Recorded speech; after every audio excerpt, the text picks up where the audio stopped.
Okay, so we should be live, and today I have about 1 hour, and it's going to be pretty cool. I'm going to introduce a new thing that I'm starting, and that is this AIProg business. So it's in the context of zcoder, and in zcoder, what we want is to be very interactive, the way that you interact with AI. And zcoder is built in Rust, and it's going to use a lot of the AIPack magic. And one of the things of AIPack power was having this Rust runtime and this Lua. And in fact, in zcoder, I'm going to bring that even to the next level, which is it's going to be, and I don't know why I'm so washed out, but anyway, which is it's going to be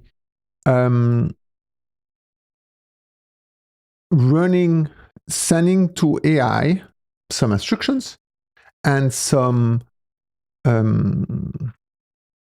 API documentation, and then the AI will respond with whatever text he wants. But rather to do tool calling, it will actually write a program with the Lua API that we sent.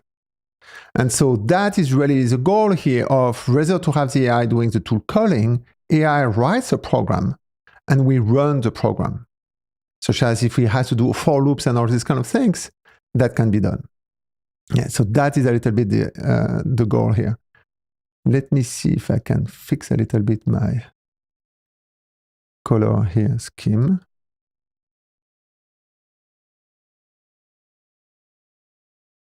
Which I think I can. Okay, I'm going to assume that I fix it a little bit. So one of the things here that we're going to do is the way it works is the following. So let me zoom in on this one. And the goal here is that the Rust runtime will, so there's a crate, which is going to be the AIProg. And then this crate will allow us and Rust to send to the AI. We'll be able to send in the AI an API doc of Lua. And then the beautiful things here is we can actually take LLM, MCPs, and everything and dynamically turning into Lua functions. And then we send the API doc to the AI with the instruction, whatever we want to do, and we send that to the AI. Now, no tool calling because AI knows how to write a program. So the AI will answer the text and the Lua program, which then we can run. So that is a goal. And the beautiful things of that is that then we're going to abstract this whole things here of tool calling back and forth, and the AI will have much more power. Because rather than having a tool calling, like, oh, I need to get this website, and then I need to make this page a markdown, so I need to call another tool on that result of this website, and blah, blah, blah. Now, the AI can write a program and call all of these tools, or all of these internal tools, as a program. And then it sends us the block, and we run it. And then the cool thing is because Lua is very efficient, the way it's embedded is going to be extremely good. So that is a little bit the concept here. So hopefully that makes sense. If you have any question, feel free to ask. I have the chat over there, hopefully. And then everything should be good. Okay, so we have started. Welcome all. Okay, so now let's see how it works here. And I already have the code. So there's already kind of a code running, because again, I'm taking this code from AIPack, some of it, and I'm cherry picking it, and I'm modifying a little bit the AI, such as it does the stuff. Let me see if I can do this. Okay, it's always. Okay, sorry. I'm trying to find the right stuff here. I'm not. The colors is a little bit weird on the thing. But anyway, so now the way it works is the following. I have the AIPack. So I have this crate, and you can find this crate It's, I put it in the description here. So let me see if I find it.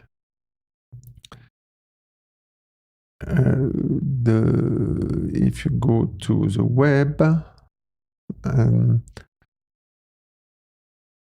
yeah,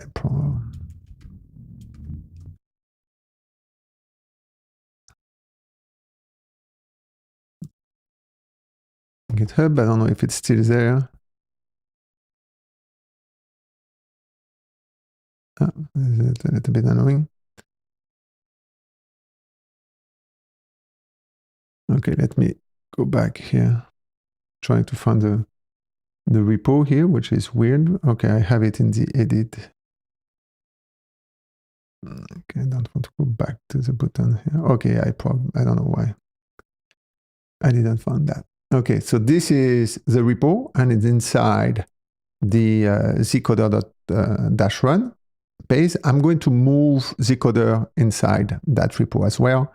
And it's also deployed today in crates. Yeah? So I'm deploying this one, AIProg over there. Right now it's not used in zcoder because I'm at the beginning of zcoder, but it will be used. Right now it's 0.1, so don't even use it. It's just right now we're just building it, and I'm doing the live very early right now to show that.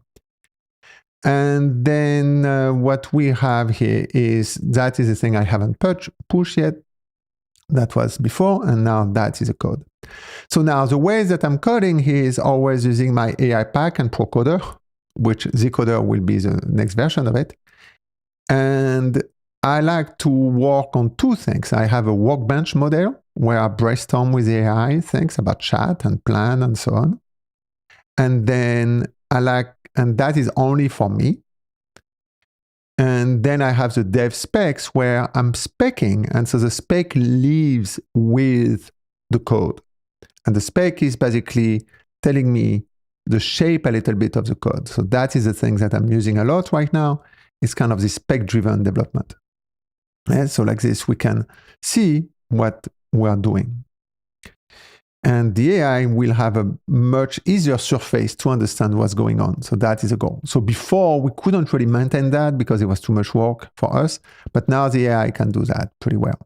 So what I did here is I have this structure right now, which is a lib, so that's Rust. I like to have my test support like that. That is not my integration test. That is my unit test. But then because there's Lua and everything, I want to be able to set up Lua and then eval Lua and all of this kind of things. So I like to have this test support, and I put underscore. That is a little bit my practice over there. And then on the cargo here, we're using quite a bit right now. We're not using much right now, all of that, but I know I'm going to use them, so I move them there. Yeah. And the big one here is the mlua, which is very good. And I don't know why there's the, why. So I'm using tmux here. And I thought mlua was a higher guy.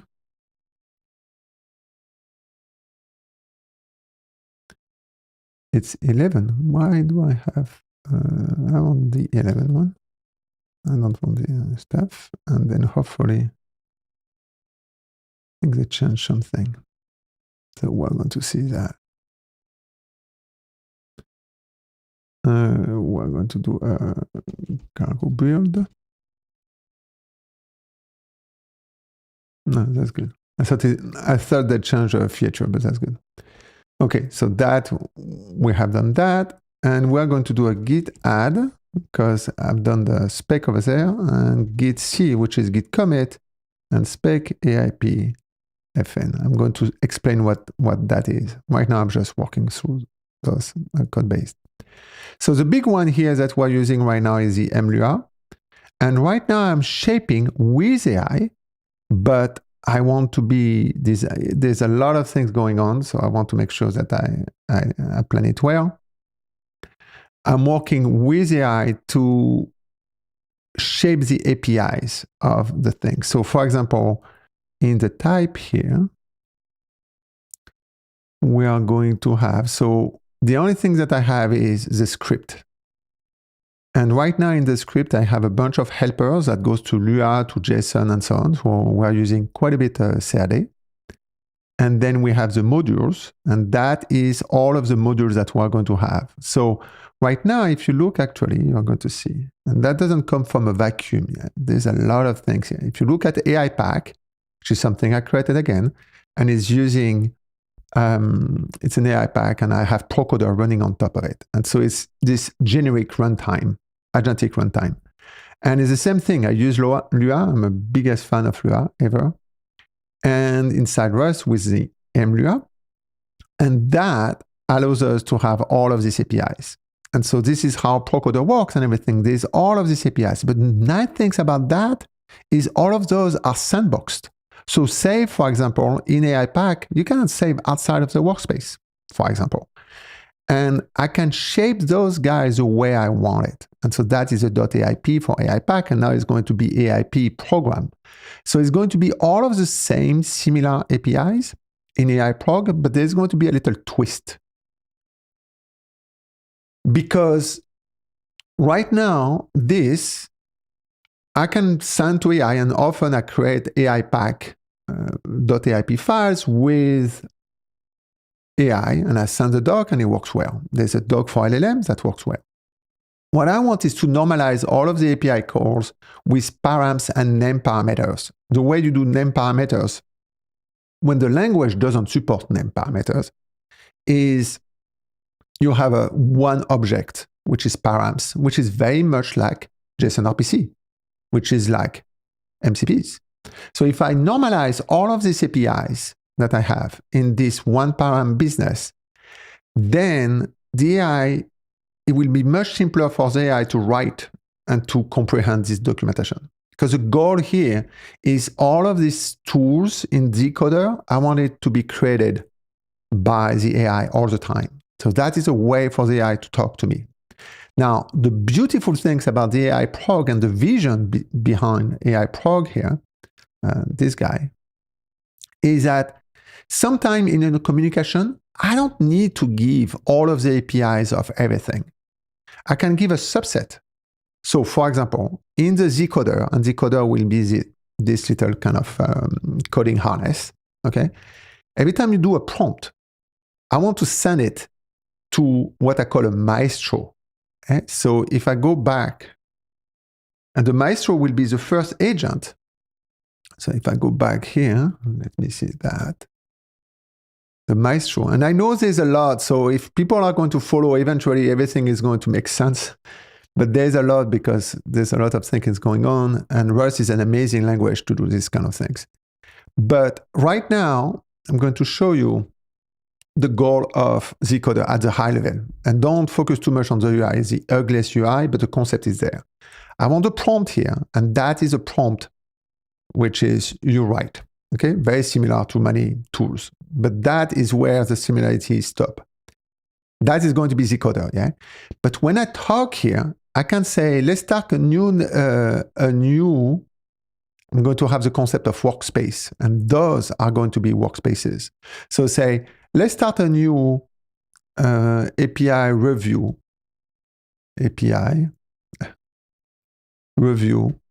workspace, okay? So when I do that, my first agent is going to be an agent that I'm going to call Maestro. What Maestro is going to say is I'll say, okay, I get this, and the guy wants to create this. And so the Maestro will just take this text because he won't parse it, but he will send it to the AI. But when it's sent to the AI, he's going to say, hey, by the way, AI, I'm going to give you a set of API for zcoder that you can manage the interface on the fly. And so now the AI will say, oh, I can read this prompt, and rather to do tool calling, it does AI programs, Lua programs. And then, for example, if I can say, hey, let's start a new stuff, and by the way, archive, add code, perf, for example. Yeah? Today here, with the super smart people at Cloud Code, Gemini and stuff, this is tool calling MCP, two ping pong, yeah? Well, you can do one, you send it, and then the guy call two calls. But then if you have one that depends on the other one, it has to go back and forth. Now, with that model here, what I want to do is I want to say, hey, that will actually do a program. So now the AI, what it will create, the AI, it will create something like that. It will say it will be a Lua, and it will have an API that will say zc dot workspace, for example, create. And it will say API. It will do stuff and name. And we do API. It will do what?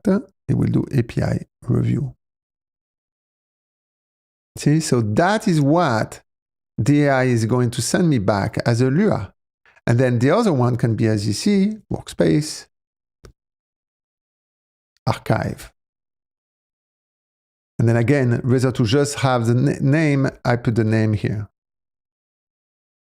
And that will be API review. What was the other one? The whatever it was. Yeah.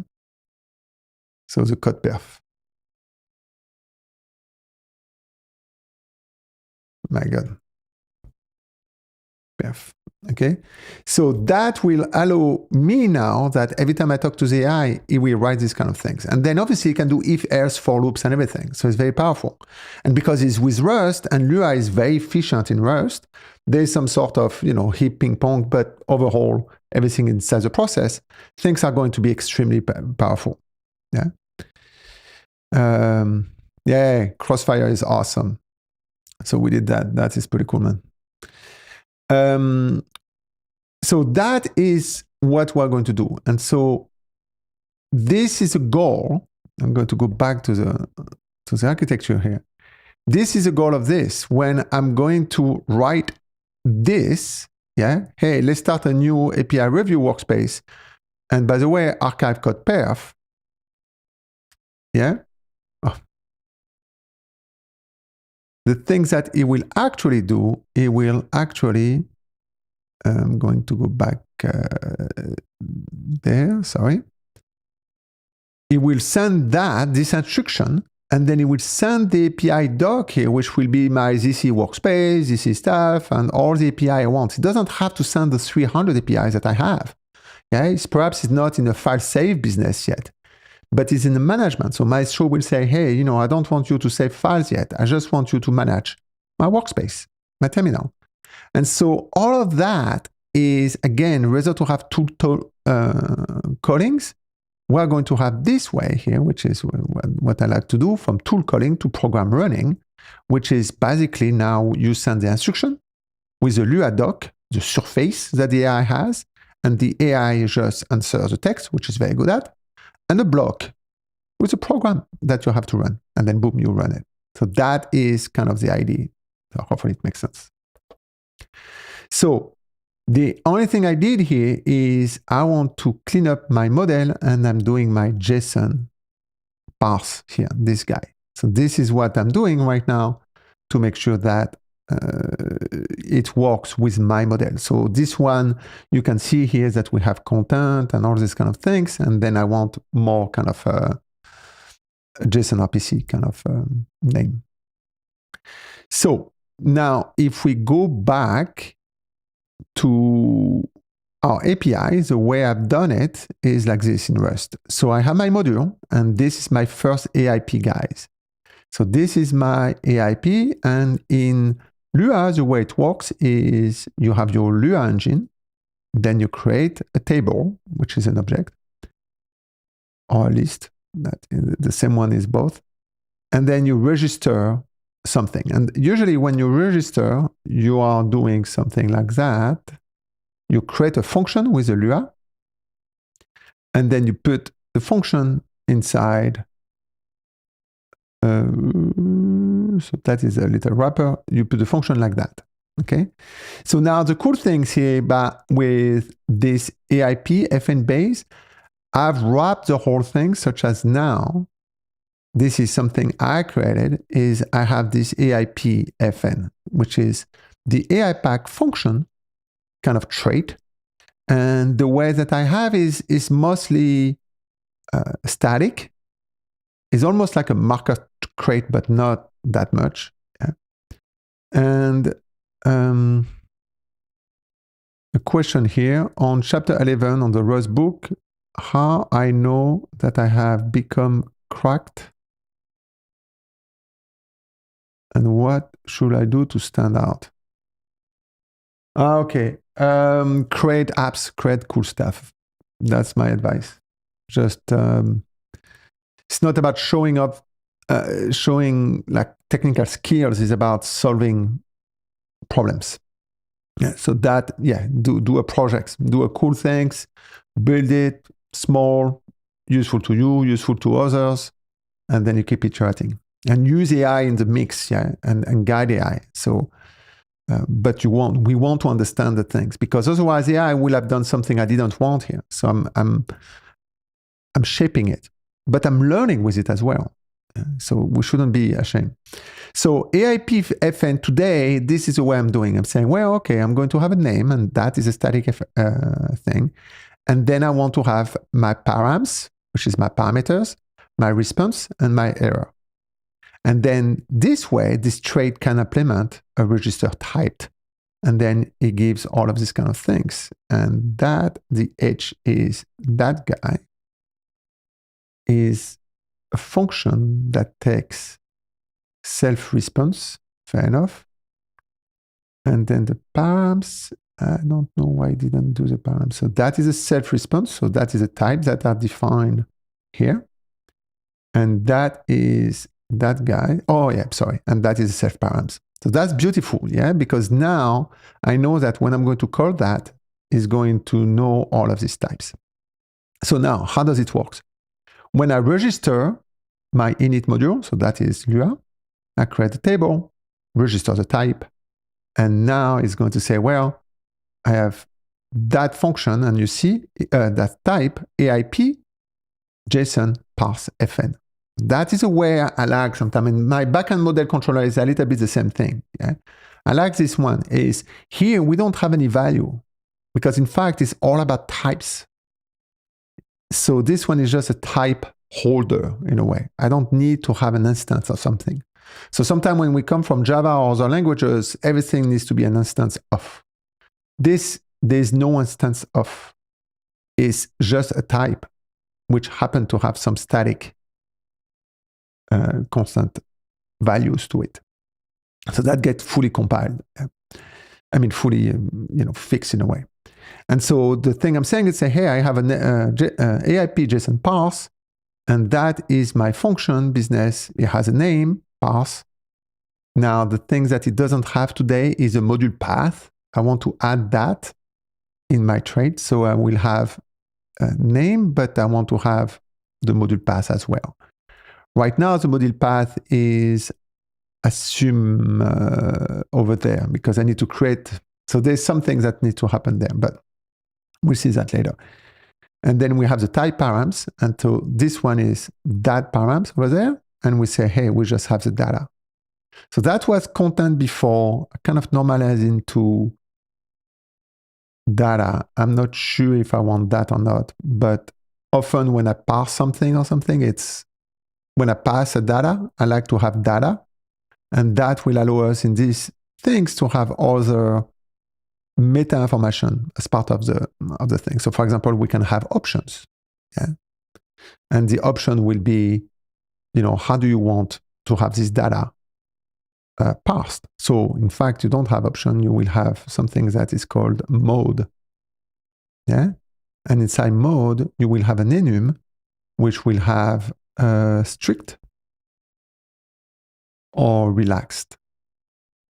Here's a pseudocode, obviously. So this way here, what I'm saying is to say, hey, every time I have a function, I have the data, which is the data that I wanted to take, but then after I can have other kind of things. So that is a little bit my best practices that I'm starting to build, such as I can normalize all of these APIs. Now in Lua, it's a little bit harder because when you call it, you are going to call it with this silly data. So it's not going to look as nice as this one, because now when you are going to rather to write this, let me, I think I have something on the notes here. Interesting.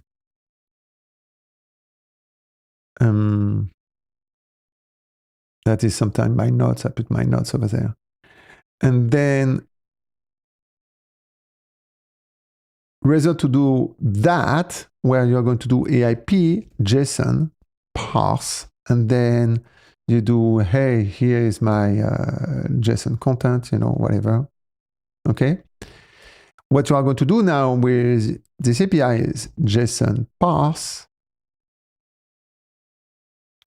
and then you put a Lua. So this is Lua, yeah. So you put a Lua object, and then you are going to do data. And that is the one that is going to have this guy. Yeah? So it's a little bit kind of odd to look, but there is a reason here for that. And the reason is, oh, it's funny. Lost my brush.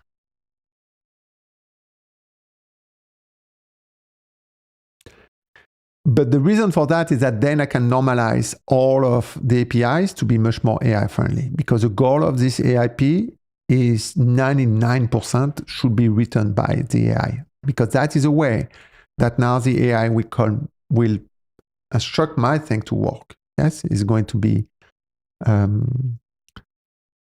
agentic way in a way. And that is a way that it runs and it remote control my program, which is going to be, in my case, zcoder. It could be something else. So that is a thing which is interesting from a not philosophical standpoint, but from an API standpoint. Sometimes you want to normalize it for the AI, simplify it.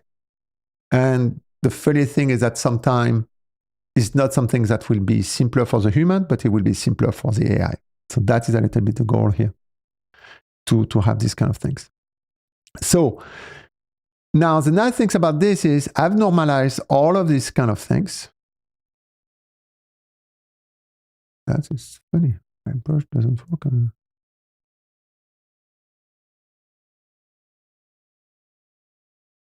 Okay, I have a problem with my brush here.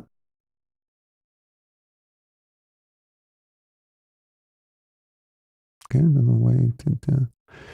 So, sure, I recently completed my class 12 and I'm looking at cybersecurity as a career. Yeah, it's good for my future. Yeah, I'm sorry. Yeah, that's good. So, if we want to keep our even simpler during initial migration, so that is, sorry, is a chat here. So that is a way that I work now with this workbench. I will show you later. And then right now, I'm going to go to that API. And so my goal again is you're going to see here that I have my AIP JSON parse, and that is where I describe everything. And then I have another one, which is my AIP new line JSON, which is probably better to have NL. Is it better to have NL or whatever? And I don't really care about the backward compatibility for new line JSON, better ND JSON or NL JSON.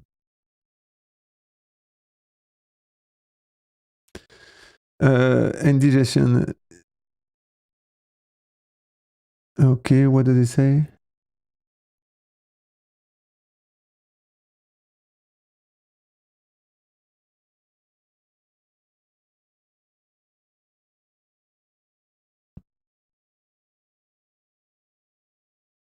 Both formats are superior to standard JSON. No, but which?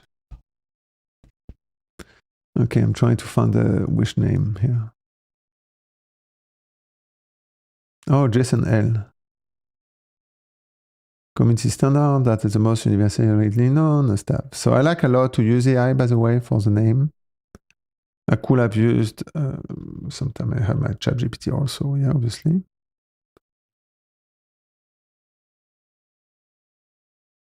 So I can put it here. Actually, I prefer to have that guy here. So we could put NL JSON, and that will be a parse NL JSON. So we can say that, is it better to have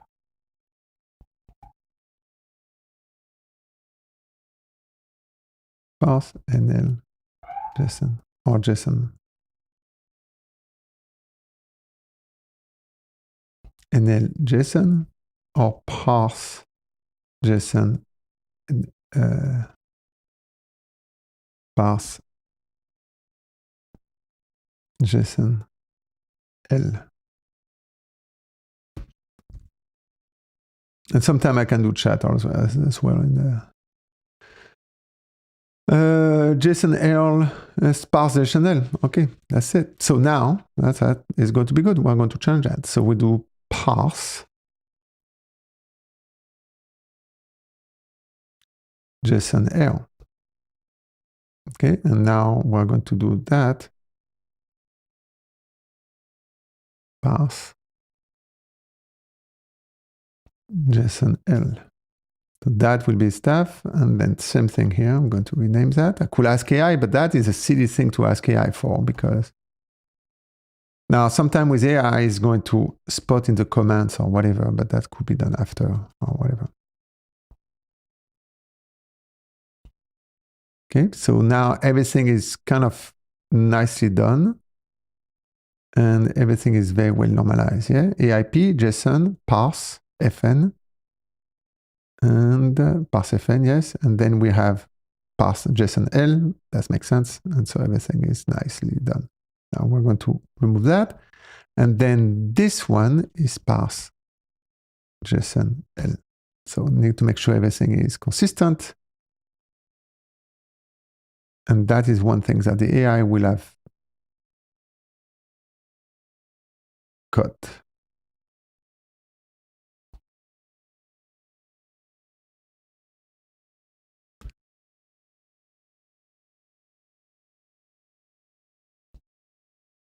Okay. No, that's fine. I don't know why. Where this guy is.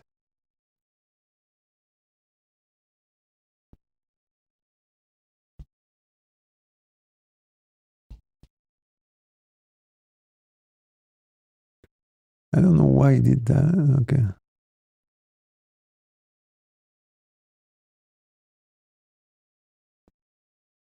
Okay, didn't. Okay. I'm going to do something a little bit brute force here.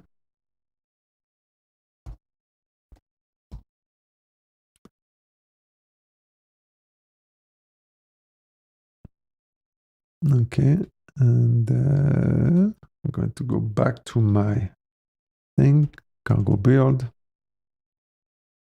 Okay, git log and git c factor parse JSON L. Okay. So now I have that, and you see here I have my AIPack things and with my procoder. So we're going to look at that. So one thing that I've done here is I have this AIPFN. That is good. Now, one thing that I want to make sure is that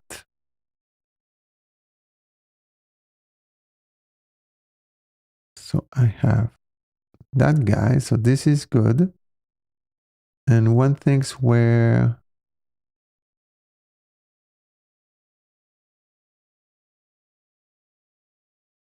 I wanted to make sure. So there's one thing in AIPack that is in one of my function over there. And I think it was the module agent. And I think it was in the run async. Yeah. So this is AIPack. Yeah. And that is one thing that I want to support is sometime I want to support from a Lua standpoint, they shouldn't worry if it's async or not behind the scene. But when they call a function, for example, if they do a web get of something, we want to make it is async. Yeah, so in this case, it's a parse. We don't want to make it async. In some time when we have an agent run or for web or whatever, we want to make it async. Yeah. So that is something which is pretty good to do. So what I'm going to do is I'm going to take the web over there. So that's my web get and everything. And I'm going to do that. So that is the old code, okay, that I have, which is on my AIPack. And I'm going to show you how I'm going to bring that into my new world, which is that world, okay? So that was a command. So my workbench is where I put my different type of work. My workbench for AIP-FN, that is where I brainstorm and ask it, it has a whole plan here. So if we go there, it has a whole plan to implement what I wanted. And the way I do is I chat it first. So that was my chat, where I chat with the AI to shape what I want. So that is the way I brainstorm. This is not vibe coding. Vibe coder will be seasick like in 1 minute, in 10 seconds on this one. But I wanted to capture the trait design and stuff. So I've been talking with it. And with Procoder here, it's a coder prompt, it's a file system. I can point it, I can put chat and plan, and then I can ask question, and then it will add the chat. So that's pretty good. Now, one thing that we're going to do is, and all of that is going to go to zcoder here, but one thing we're going to do is, I'm going to go back to this guy, and I'm going to go, this is my workbench. So that I'm using tmux, this is Z, that is tmux, Alacrity, and that's tmux. Yeah? So that's my AIPack business, which will become zcoder eventually. That is Rust AIProg, the root, and that is a workbench. It's that folder, which has its own Git, very important. So this one, I don't really care that much. AC, which is append commit, AIPFN, final. I think this one was final. And in fact, I'm going to take that and I'm going to drag it into the archive. That is the best practice that I do. And I'm going to do git AC. Oh, sorry, you don't see the thing I'm typing here. Git AC, which is git append commit. And then I'm going to say the archive. So the reason why I have my workbench AI is because I see what the AI has added. So that is always nice. And then obviously on the main root, I have the things over there. And so over there. Yeah. So now what I want to do is I want to bring these new files from AIPack, which has all of this function here. So I'm going to bring them, but I want to bring them one by one. I don't want all of it, and I don't want to say AI, Cloud Code, or whatever, go and bring in it. I need to craft the API, the surface of the API. And there's a lot of good things here to be crafted.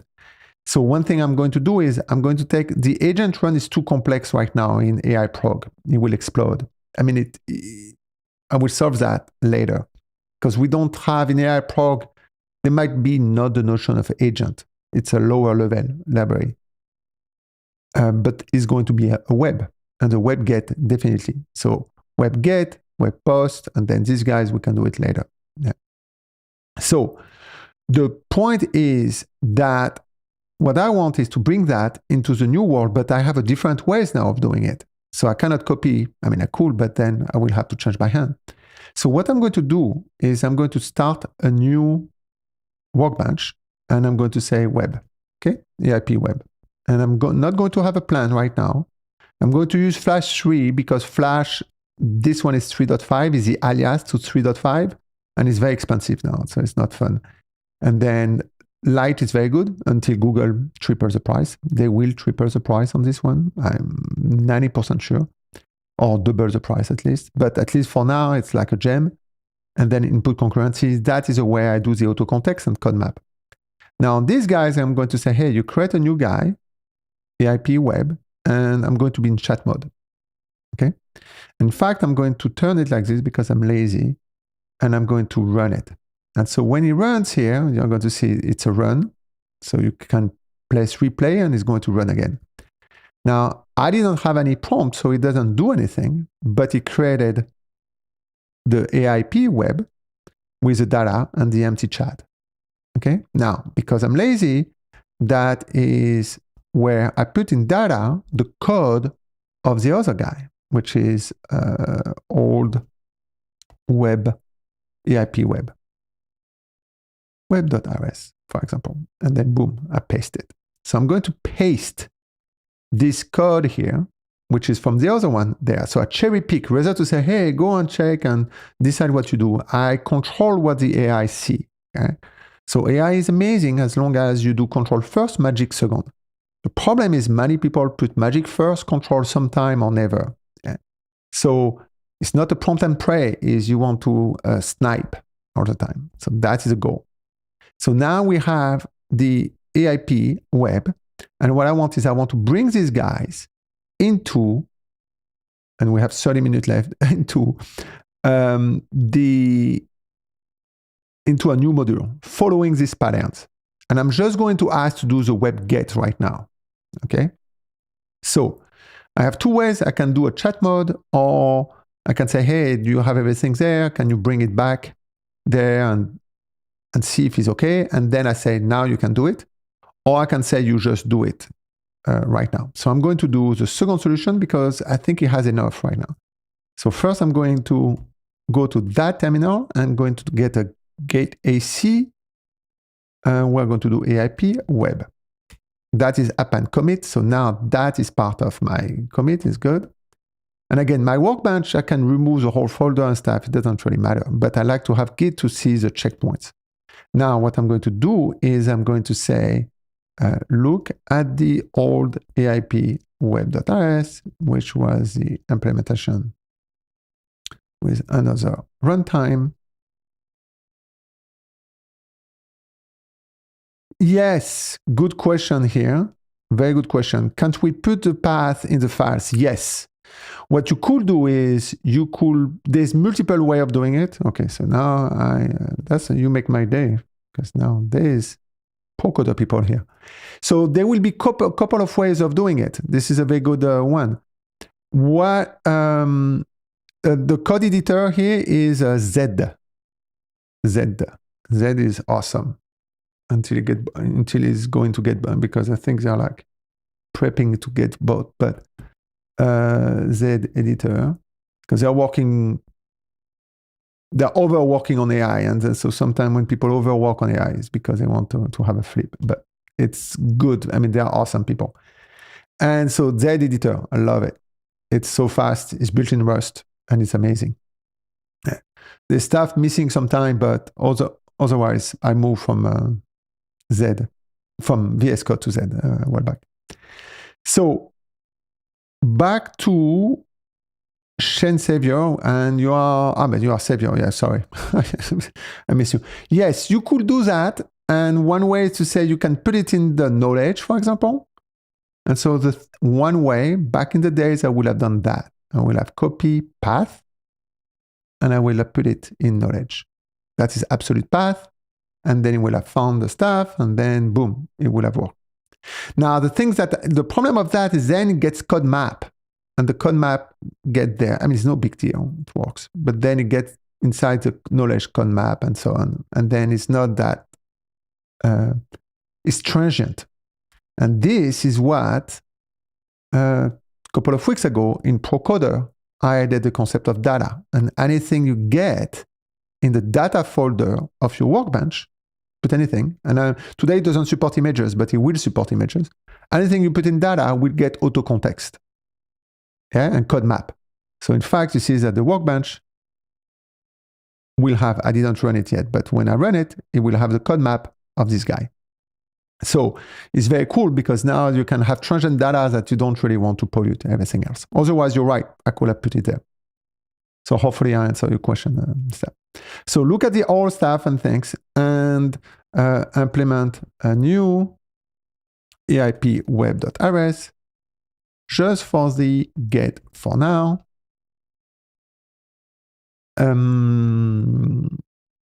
Following the AIPFn pattern. Look at the spec. Look at the spec, okay? And I'm going to do that, and I'm going to say in chat.md. So when I run it here, there's chat.md, so he knows which chat.md I'm talking about because I'm pointing to that workbench. And this is why I'm building zcoder, because in AIPack, I found this way, this workbench way of working, which is very unique in many ways. And so a workbench is where you can do your work independent of the rest, and you have your own context for that workbench. And the goal of the zcoder.run, and put a like on the GitHub here. It's like if we can get it, 16 is not too bad, because right now it's not functional, yeah, but a star is always good. It's a parallel first, and then the goal is to have all of this workbench business working in parallel. Here I can work one at a time. I can change it, yeah, but it's one at a time. In zcoder, I want to be able to work in parallel. And once I have that, I can create amazing stuff. So that is why I'm building zcoder. And right now, because I want zcoder to be able to be very interactive with AI, I don't want to do the tool calling and stuff. And this is why I'm doing AIProg, which is this guy here, that is going to allow us to rather to have tool calling and all of that. We will support that, but we'll create the Lua doc dynamically in a way, and we'll have our base AIP, web, JSON, and so on. And then we can send that to the AI with the instruction, and then the AI kind of send it back with some text answer and some program to run. And then it can be very powerful. So now the cool thing about that is we don't have to worry about this whole crazy tool dance that they're making us do all the time, because it's always about writing a program. So we don't have to like chain tools and all this silliness. So I think that would be much more powerful, and we will support tools and MCPs. So the AI won't even know that it talks to MCPs, or tools. So that is going to be pretty powerful.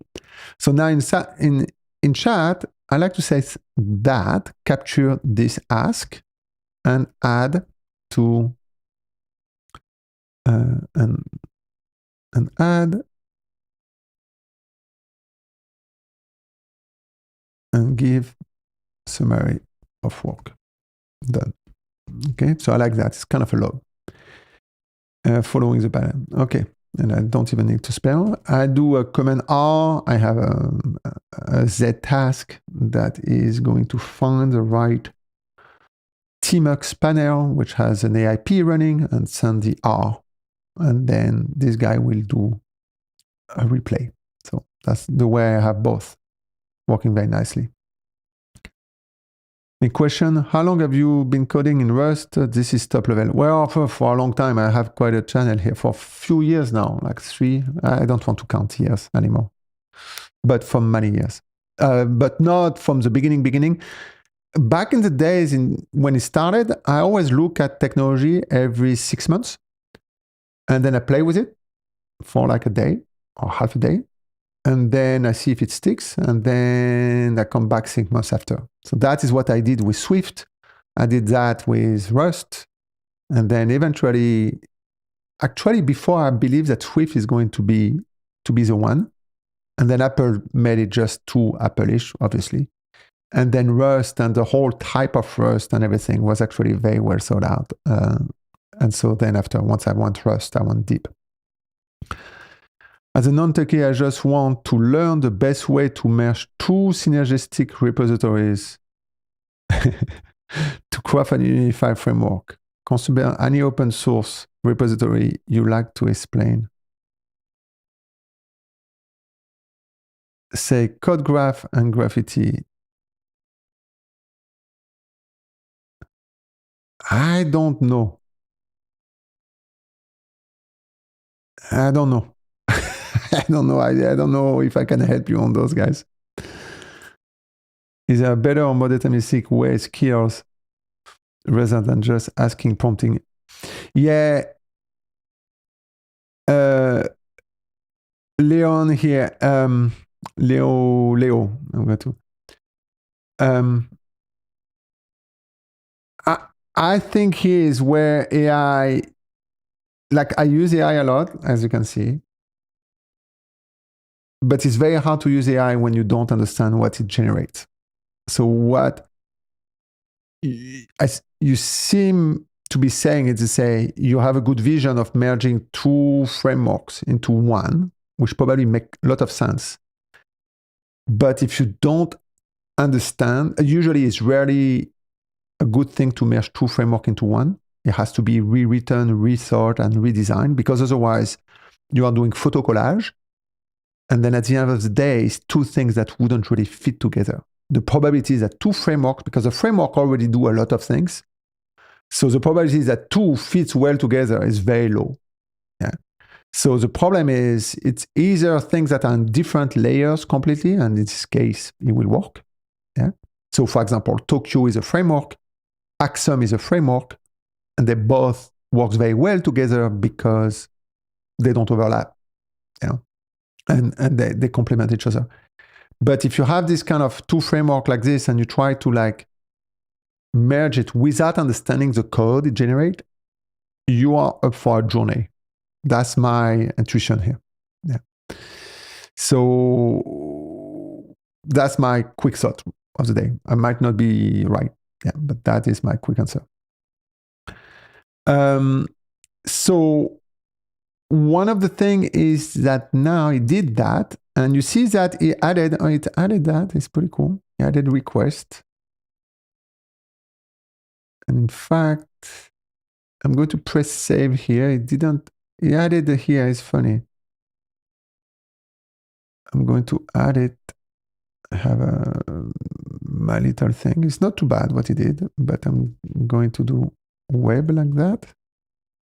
And now I'm going to like go, is the blocking here is funny. He did the blocking stuff. That is interesting. And then he did the web. And then he he created the whole thing, which is not too bad. And then there's only one compile that failed, is this one. Well, that is a weird way to fail. Let mute header. What does this guy fail?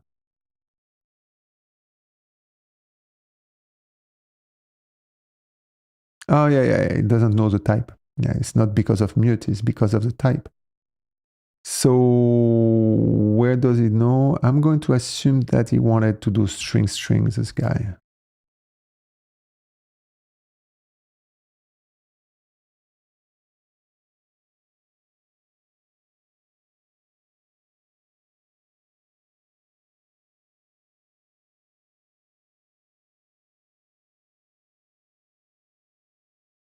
Why you complain here?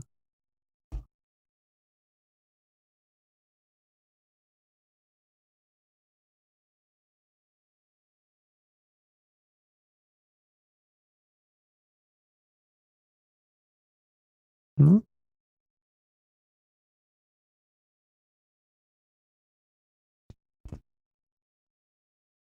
Am I drunk or what?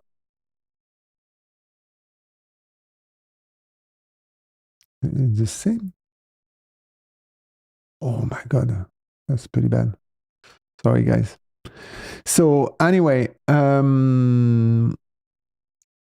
that is pretty good. So I'm assuming that was what he was doing.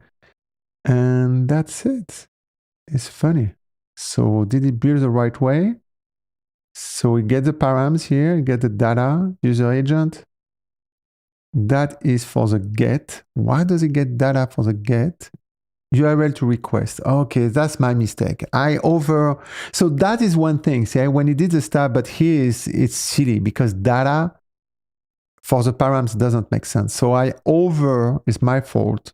I over specify to say, hey, I want to have data all the time as a main value. But now when you look at the API, it doesn't make any sense. That should be URL, obviously. So that is one thing that I'm going to try to fix it here. But the cool thing here is added everything very well. And he did that in a pretty nice way. And so he did a get. And then that's it. But that's fine. So I'm going to do that. And so in my procoder here, if I go to this stuff, I'm going to see that I do a git commit. suggest. So I'm going to do that, and I'm going to do that as well. In the, I'm doing it in both here. I can show you. I'm doing it in this terminal and this terminal. So that is my workbench terminal, and that is my workbench, my workbench guy, and that is my root one. So that is the way I like to do. So now they are both committed. Now the thing I don't like is about that kind of things, and that I was wrong. And this is why when it did the JSON, the AI put content over there, which makes more sense. But then I say, no, we need to use data all the time. But now it's like confusing. Yeah. So I'm going to use AI for that because I don't want, I mean, this is where AI is good. Yeah. So I'm going to do the AIPack web. So first I'm going to do one thing. I spent quite a bit of time when I was with our friend AIPack on the web, the request business. So I'm a big fan of request.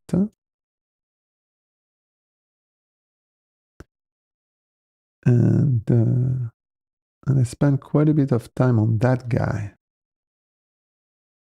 because for it compile everywhere. So the AI might be wrong, might be right. I don't know. I'm going to, oh, he has a 12. It's funny. The AI added 12 over there.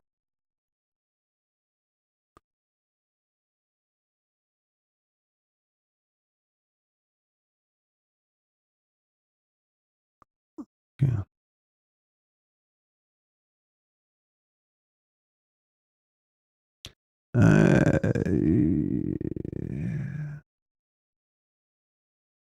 Xvoid. I will Xvoid and Savior guys. I will try to find a way to put you as moderators. Once I know, because you guys are awesome and stuff. So I will try to find a way, Xvoid and Savior and people that are on my Discord to put you in a moderator mode.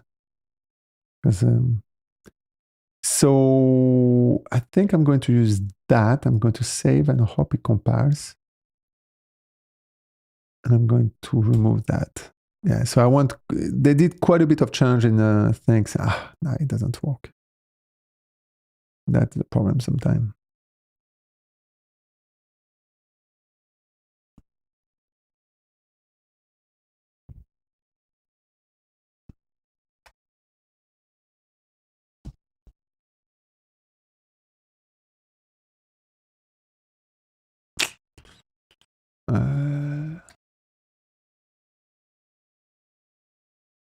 That I remember this one was kind of painful.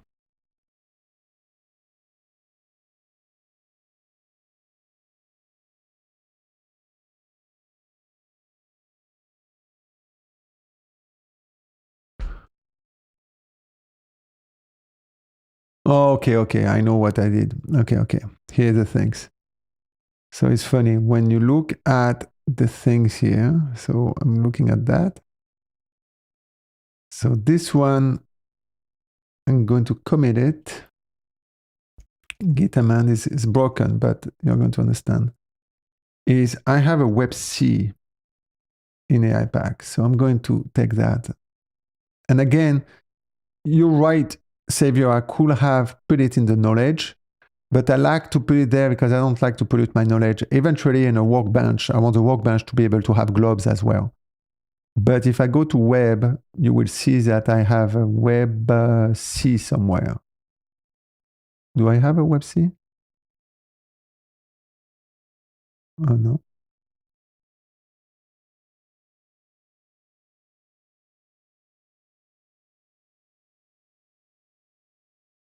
So why does it complain then? I'm going to have to go soon, but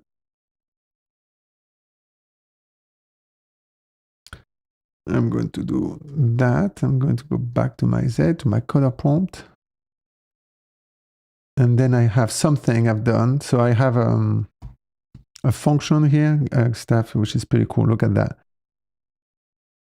I have a function which is that was you, CBO. So CBO is for cargo build output. And then if I give text after, is going to out into the workbench. So it's kind of a hack that I have right now. And again, zcoder, I want that to be super stuff, but it allows me to do a CBO, and I'm going to do AIP web, and then boom, you see, it goes there, build out. Okay, so now I don't have to do, so that is what I use a lot now, yes, because now when I have that, I can say, hey, look at the build out.txt, there's an error. We are using a request, I think it's 13, yes.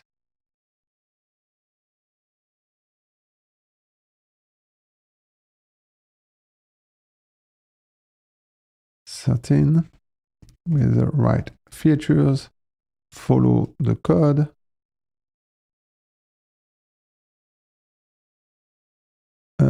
Of the old AIP web.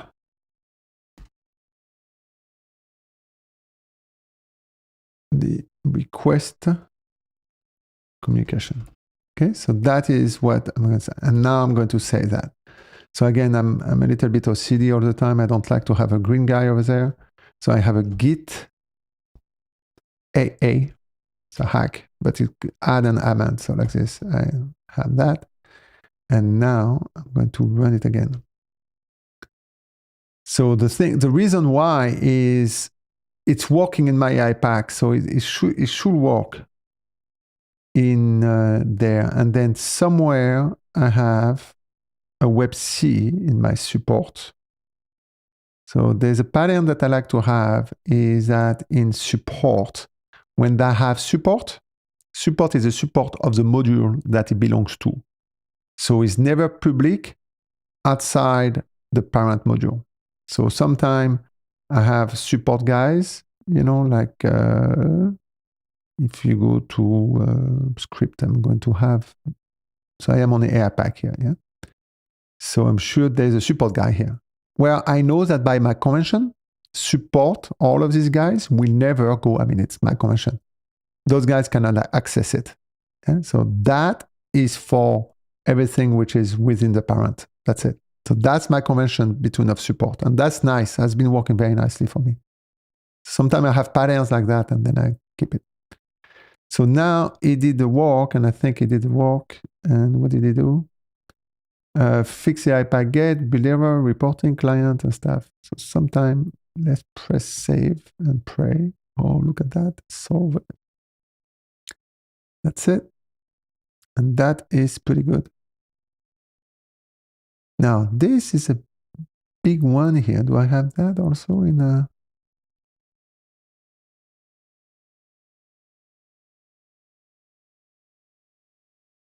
Why does it looks so much simpler? Oh, no. It's stuff. Okay. Okay. And so that we will refactor it at some point. So in my AIPack here, one practice that I have is I have core support at the bottom, this one. And I should have, oh, I might not have it here. Ah, yeah, WebC. So that is a web client. And so usually I have this WebC here to have the things, not for my Lua stuff, but things that it's my own web client wrapper on top of requests. I like to wrap things. So stuff. No problem, Leo. It's something that I was thinking of. I think it's good to have Xvoid and Savior. But I think your question is good. I think the problem here, and again, I might be wrong, yeah, is you are assuming that you can merge two frameworks,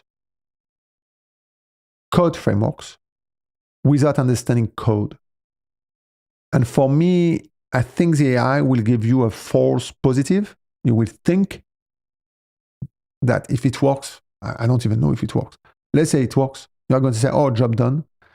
And the way it's going to do it is going to be so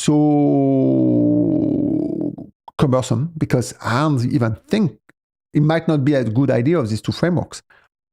The AI might not even say it because AIs, they like to say yes all the time. So they're going to give it a shot. And then they might kind of force fit. Yeah. What we say here is, a square peg into a round circle or something like that. Now, there's a video that they all fit in the square or in the round, but that is something else. So anyway, that is a pattern that I'm going to go at some point. At some point, I want to have a web client, WebC, I like WebC, that is a wrapper on request for all my crates. So that is what I will do next. Now, this is block on, and this is actually a bad way of doing it. I don't want to do that. So, because that, then after my Lua will wait, and then if there's parallelism, it creates a whole mess. Okay? So later, what I want to do is, so I'm going to git amend this one, because that works pretty nicely. I'm going to remove that guy, such as it doesn't get confused after. Yeah. Git AA for amend stuff. So I do git AA when you don't see it, I do it behind me, just there. Yeah. And then over there, that is my root. Yeah, so this is my two git guys. Now, this I don't like it. And in fact, what I want is I want something like that. And I'm cherry picking it here. I know exactly what I want in my AIPack. If I go to my AIPack and I go to my IP modules, I know that I've solved this because they were deadlock when the AIPack is highly parallelism. It's when you see it working is very pleasing because you see all these little squares. And I want that in zcoder. And that is the magic of Rust. And this is why Rust is the best language for these kind of things, because we can do that. And so I had to solve this problem here, this create async function. And the mlua guy, I mean, it's like you have some top people here, top developers. The mlua people, guys, mlua is a binding to Lua. They had that, which is beautiful. And so now I can have these kind of things. So in fact, what I could do is I could say, hey, you know what? I could take that and I say, I don't want it blocking anymore. Can you follow that? So we're going to do the same thing here. And I'm going to go back to my IP web and I'm going to add a file, which is other AIP agent.rs. The name of the file is very important because AI will see that, and that is our opportunity to give a good hint in the AI of what this file is about. So that is a good one. And then what I will do, and unfortunately I have to go, but we can, every time I'm going to get yelled at, but I'm going to try to give it a shot. So now we want this guy, and we're going to go to that terminal. I'm going to do a git AC, and I'm going to call it web async, okay? So still the same workbench, because I want to keep the context and stuff. I don't need to create a new one, but now I want to do that. And I'm going to say, look at the other AIP agent that is using async for another call. Let's do this in AIP web. RS that do not have the blocking complexity and limitations. And sometimes I like to give this extra context to AI because you understand a little bit the purpose of the ask. Okay. And I'm going to give a run on that guy and then stuff. So today we used GPT, this guy. We use Light for the code map. So the code map, sometimes it happens, when you change stuff, yeah, here there is only one file. And sometimes there's multiple files, 4 files here. And so you see this little square there because files were changed. And so it only does if the files are changed. Here there was these 2 files. Thanks, this makes sense. And then the auto context is say, hey, I have 37, but with a code map, which file do you need to have this work? And then you return that. That is the way it works. It's actually pretty cool. And now we're doing that. So now we went from, so sometimes I have 1 point or 2.1 meg of code and it goes to like 60K. Yep, rock brain, perfect timing. What is AIProg? The AIProg is this and it's stuff. So I'm building zcoder, yeah, and the zcoder, and let me,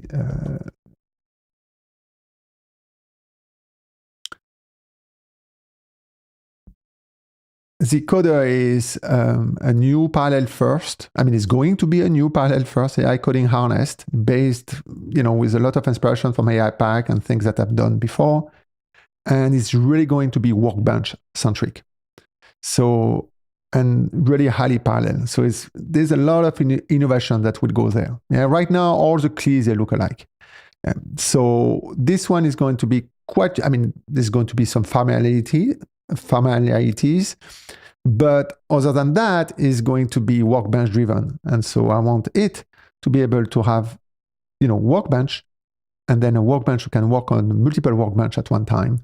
And then you can even have workbench working on multiple trees. And this kind of an ownership kind of business as well here, to say that only one workbench at a time can write on the work tree. And if you want to have multiple workbench that write, you need to have different work trees. So there's a very good symmetry over there on some money level. Now, for that, I also want the zcoder to be very interactive with the AI business. Now, the way to be very interactive with AI, I could implement tooling and all of these kind of things. But in fact, I had a better idea, I think, is if I have a set of API, Lua APIs, rather to have the LLM and having tools calling, I go actually from what I call tool calling from program running.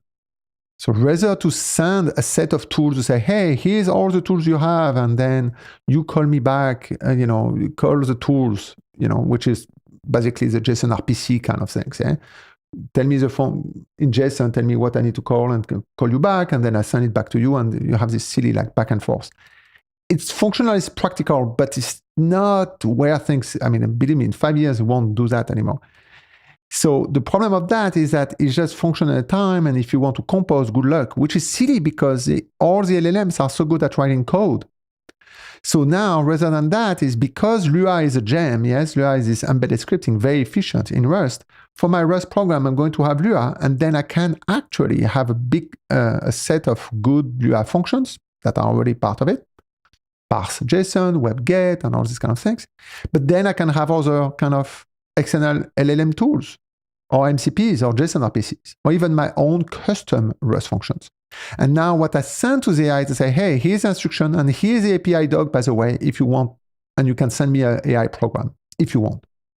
And if you send me an AI program, I will call it.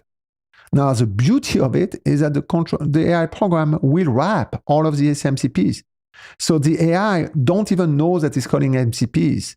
These guys don't even call MCPs. Yeah, there will be a layer below, that will call the MCP. But at the end of the day, it's just AI program. Yeah. So where the vision of this is to say, hey, you go from a tool calling with an MCP, still tool calling in many ways, from tool calling to program running.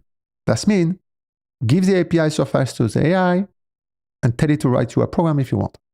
And then you run the program. And then the AI is so good at doing if, else, for loops, that why we're not using AI to do that. Yeah? And if you try to do that with JSON, good luck. Yeah? And Lua is perfect for that. It's 300 kilobyte scripting engine runtime. Super performance. And with the MLua, it's fully embedded into Rust. So there's no reason to know. Anyway, for me, it's a no-brainer, but sometimes I get excited about stuff. So hopefully, rock my brain or end brain.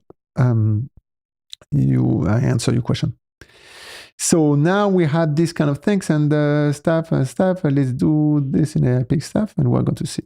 And if it works, oh, this is so cool. And now we don't have this crazy blog business. And we have, if we go back on top, we have a register async, and the AI GPT-5 sync did that. And that is pretty cool. Cargo build. I don't have the, ooh, not really, pretty cool, too fast. I got an error here. So I'm going to do my CBO, that is a REST function, and I'm going to do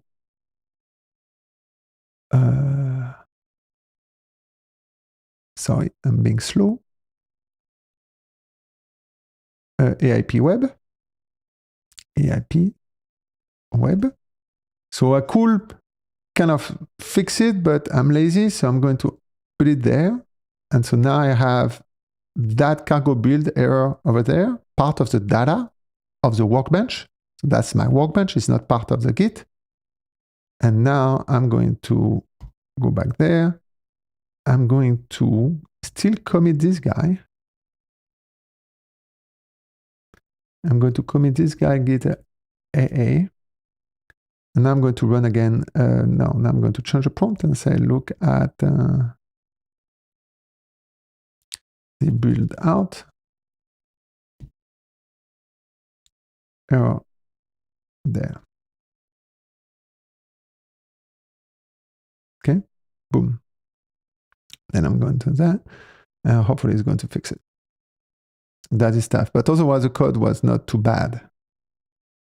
I'm going to have to go in 2 minutes, but that should be pretty cool. I'm sorry about, I'm too washed out a little bit on the video. I'm not sure why. I need to, I mean, I think I know why. It's the encoding business. This color business is crazy. I look okay on my OBS, but then when I see myself on the video, it's very washed out. So now I think this guy finished his job. Okay, cargo. Oh no, I don't like that. Why did they update cargo?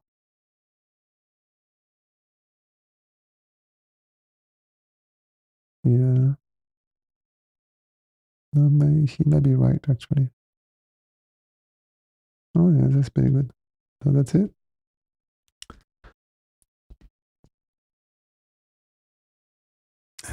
Got to love it. So we're going to do a scan here. So we do the AIP web.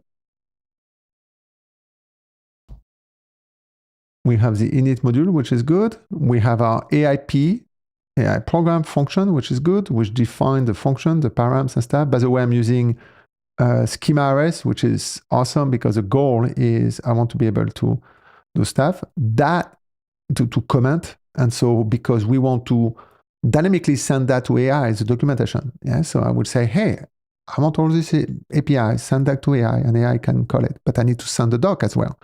So that is going to be part of that. Yeah. And so with JSON schema RS is great because I get all this documentation and stuff. That's what the guy did extremely well. I'm going to change that.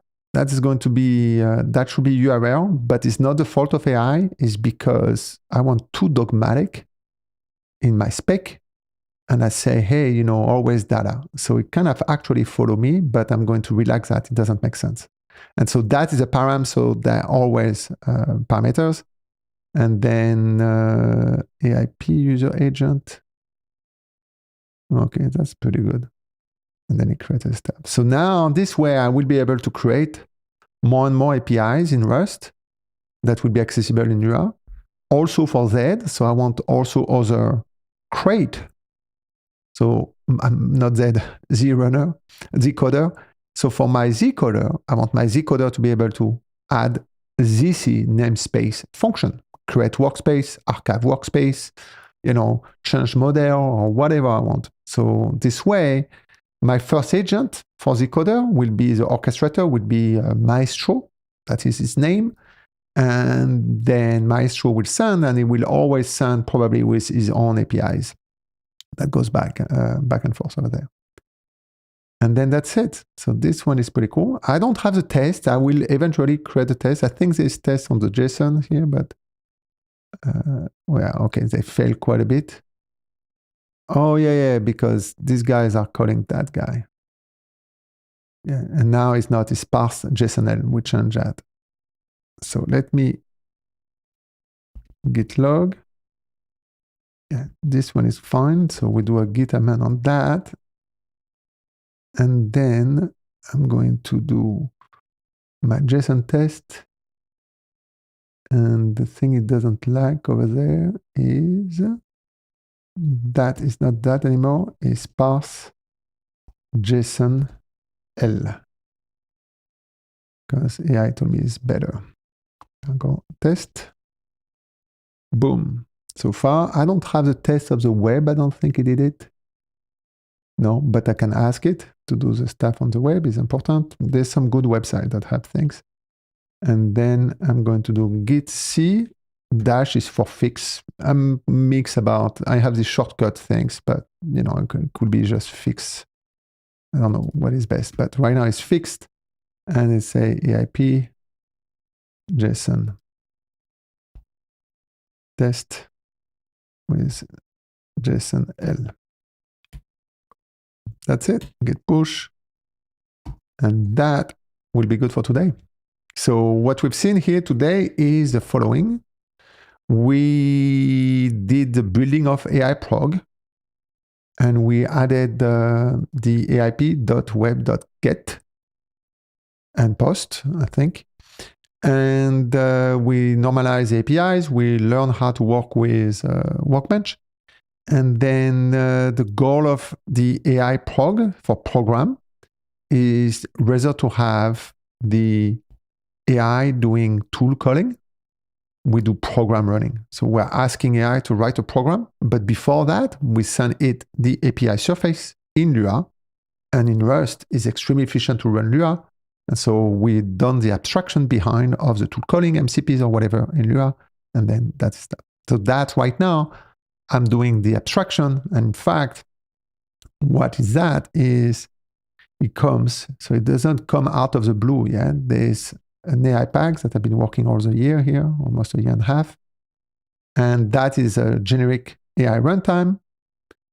And the documentation is this one. And we have about, I don't know, 150 APIs here. Markdown, and then hash, and then files, task, Lua, hash, UID, web, YAML, 2ML, JSON. I mean, there's a lot of API over there, which is a good thing because then after the AI can use that. And they are sandbox, yeah? So the file save and copy and move and append and everything are sandboxed, so they cannot run anywhere. You know, we tell them what to do. So hopefully that is the thing. So all of this API, which was done in AIPack, I'm going to move them, most of them, if it's not all, into the AIProg in a way that the AI will be able to write them very efficiently. Yeah. And so then we are going to put that in zcoder, such as the zcoder will be able to interact with AI in a very efficient way. And so no more tool calling, no more MCPs, just program. But the beautiful things about this is that you can still have your tool call and your MCPs behind the scene. They are just don't see it. Yeah. So I think that is going to be pretty cool. We are building it right now. Don't use AIProg. You know, I'm still building it and shaping it right now. So not even pull requests here because I'm going to work on it, but I'm going to do videos probably on it. If you liked it, feel free to comment below. And until next time, happy coding.